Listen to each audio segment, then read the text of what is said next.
Hi, it's Ginny Lindsay from 2 to 3 Relationship Counselling in Crow's Nest. I wanted to talk to you today about resentment. And resentment in relationships is just one of those little things that comes out as little side slaps more often than not.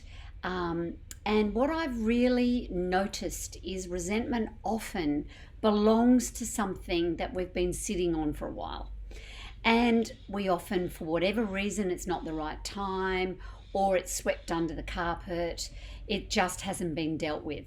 But if there's a bit of resentment with one person, then there's resentment in the relationship. So therefore the relationship suffers. So what I encourage you to do is, if you are feeling resentful, go back to actually finding the source. When did I first feel this? What actually happened?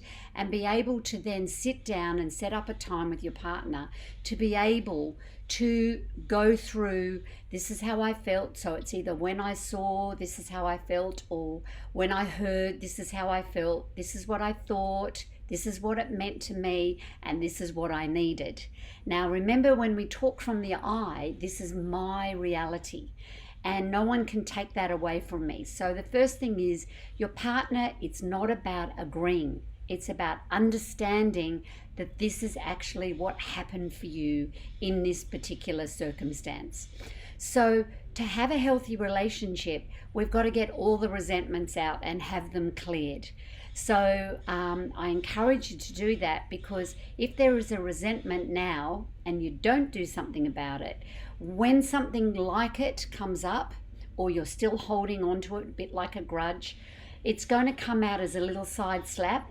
And what I mean, it just looks like somebody's just giving a little side slap. So instead of the reaction for a particular thing when something happens now being a 3 out of 10, what tends to happen is the reaction is more a 7, 8 or a 9 out of 10. That's when we know there's an overreactivity.